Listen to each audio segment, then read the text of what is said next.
이번 시간에는 등속 원운동과 케플러 제2법칙에 대해서 알아보도록 하겠습니다. 흔히 물체의 운동이라고 하면 대표적인 운동으로 회전 운동과 병진 운동이 있습니다. 병진 운동, 발음에 주의하세요.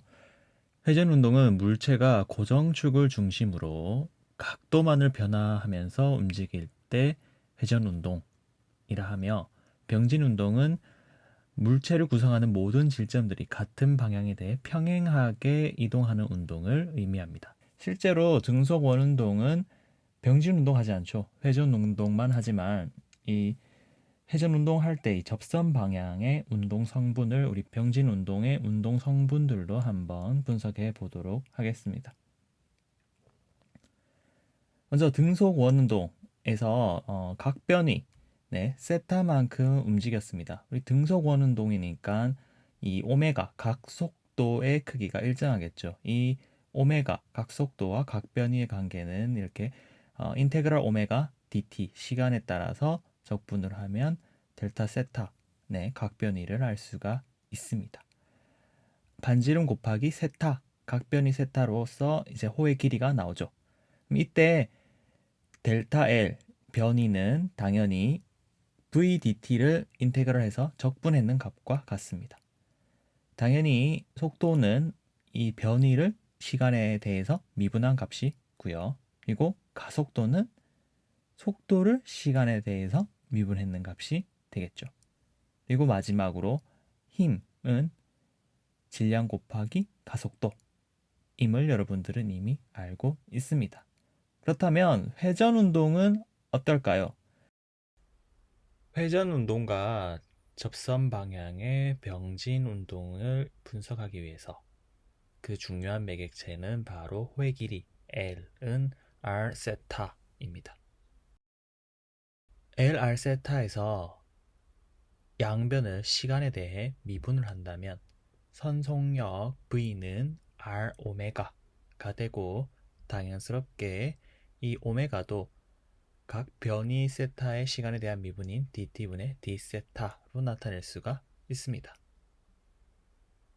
병진 운동에서 속도와 가속도의 관계처럼 각 가속도 역시 각 속도의 시간에 대한 미분값 알파는 dt분의 d 오메가가 되고, 회전 운동과 이 병진 운동의 관계는 a 병진 운동의 가속도 a는 r 알파로 나타낼 수가 있습니다.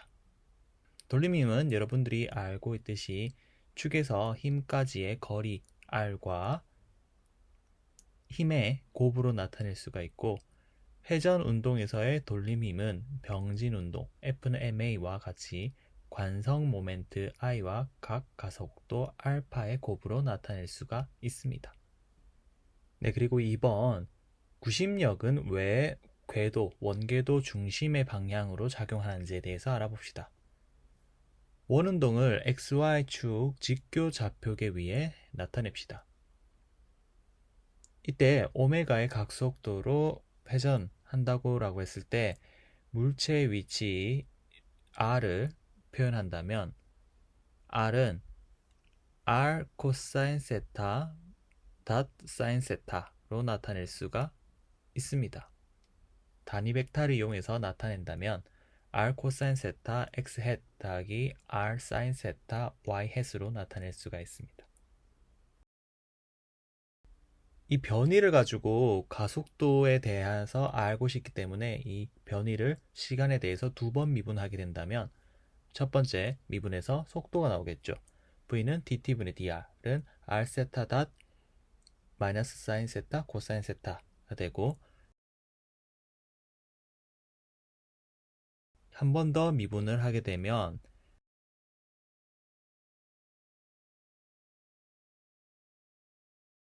R 세타 닷 제곱 마이너스 코사인 세타 마이너스 사인 세타가 됩니다.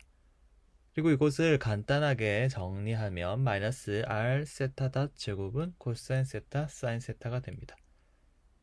이때 변이랑 가속도를 비교하자면 부호가 반대인 것을 알 수가 있습니다.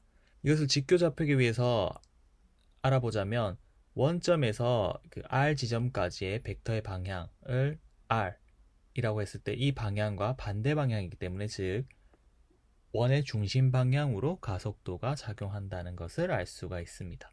더해서 가속도의 크기를 알아봅시다. 가속도의 크기는 x성분과 이 y성분의 제곱의 합을 루트를 씌우면 된 값이기 때문에 간단하게 계산하면 r 세타 닷 제곱 또는 r 오메가 제곱으로 나타낼 수가 있고, 즉 우리가 알고 있는 구심력의 크기와 같다는 것을 확인할 수 있습니다. 3번은 케플러 제2법칙을 응용할 수 있는 문제인데요. 보기 기억은 조금 있다가 알아보도록 하고 니은과 디귿을 먼저 알아봅시다.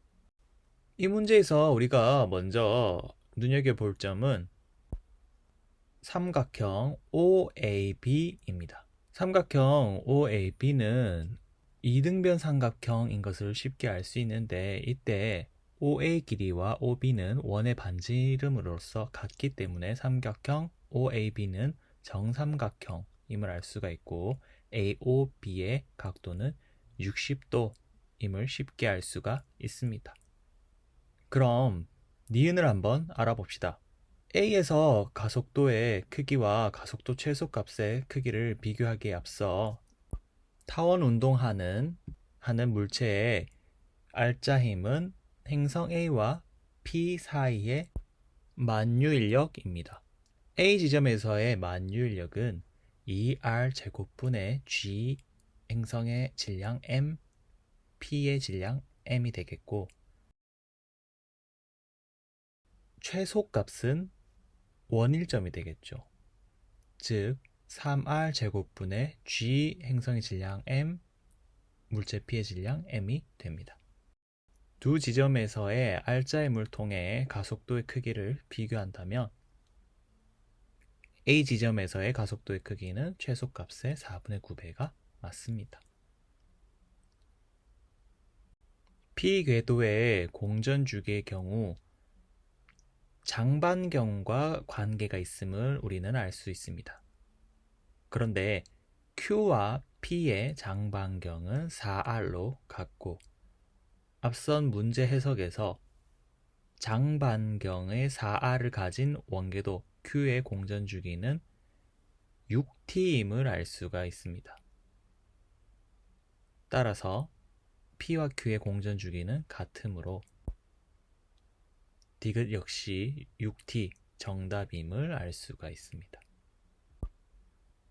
마지막으로 보기 기억에 대해서 알아봅시다.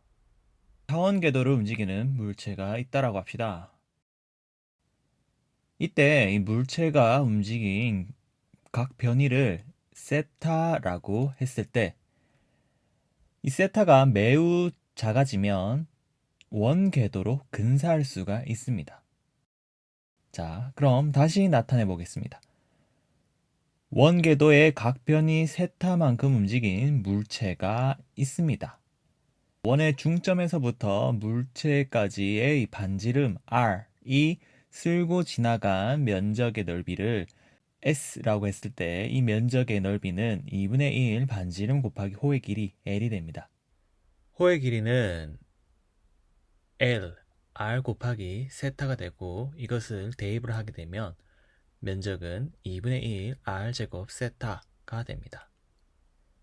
이때 시간에 따른 면적의 변화량을 구해봅시다. 면적을 시간 t에 관해 미분하게 되면 2분의 1 r 제곱 세타 닷이 되는데, 세타 닷은 dt분의 d 세타를 의미합니다. 케플러 제2법칙에 의하면 이 dt분의 ds 시간에 따른 면적의 변화량은 일정합니다. 자, 2분의 1 r 제곱 세타 닷을 조금 변형해 봅시다. R 세타 닷은 R 오메가라 할 수 있고, 이것을 V로 나타낸다면 2분의 1 RV 값은 일정합니다.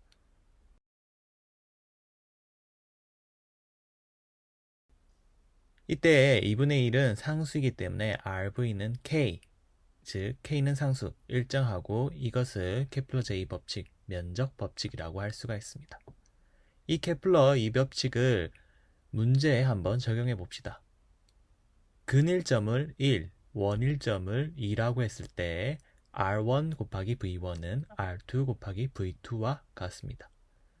보기 기억에서 원하는 것은 최대 속력과 최소 속력 간의 관계입니다.